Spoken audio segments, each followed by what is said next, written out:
Hi there, Coach Patrick here from Marathon Nation, home of the Smarter, Faster Runner, and I'm here to answer more of your running questions. We have a great one today from Dorothy Hughes, who's just moved to a new town, leaving the greater Boston metro area and heading to places south, and has some questions about running.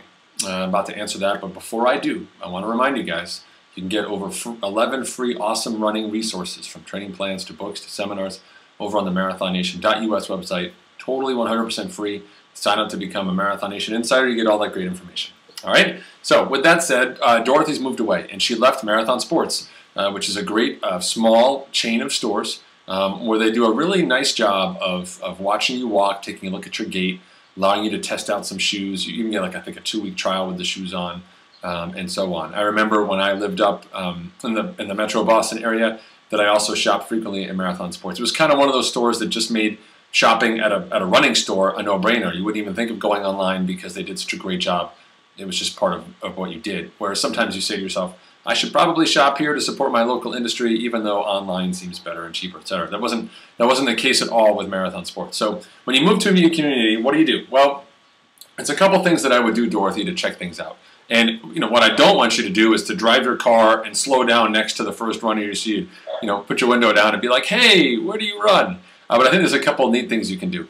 If you are an online person, and since you sent me a message and filled out my survey online, I'm assuming you are, you can get on Twitter, at twitter.com, and just search local tweets in your area. You can search by geographic area and just see who's running. You can see them and follow them and start chatting them up.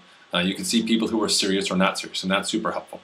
Another option for you is using a tool called Strava, okay, where you can, strava.com, which is a tool that allows people to sort of track and upload their workouts, and it does a neat job of outlining segments, and so it'll say, like, hey, here's a mile stretch of some road that a lot of people run, and it ranks people by time, etc. But again, you can follow people on Strava and see what they run, and perhaps even chat them up over there to see kind of what people are doing. A lot of times people will also list their club affiliations there as well.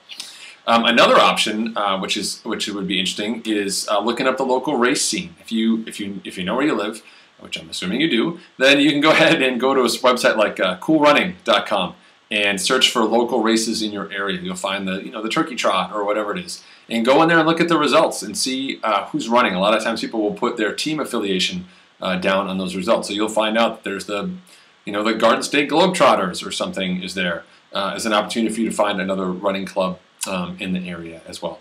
And then finally, find those local races and go to them. Just start showing up and meeting people. Running is so fun, so social. As you know, most people are just really friendly, and so you'll quickly find people to run with, and those people can help you both identify great places to run, but also hopefully point out some good stores for you as well. In general, I don't make recommendations for stores because it comes down to such a one-on-one relationship with the store and how that store is perceived in the community and so on. I know here in Rhode Island we have Roadrunner Sports, and they do a fantastic job supporting the local running community. But everyone sort of has that store, everyone sort of has that relationship. So I would start solving your problem by looking at the people. And again, if you're an online person, head online to Twitter and look around for local tweets about running. Head over to Strava, see who's running in your area. You can even use something like Map My Run and see what fun routes are in your area. You may run into some people out there.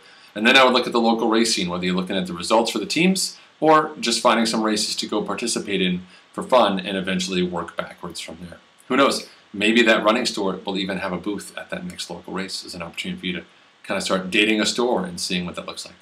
Congratulations to you on the move. I hope it was a positive one, and I hope you find a new home in your running community and a lot of fun places to train. I always love going to new places to train, so hopefully you find those.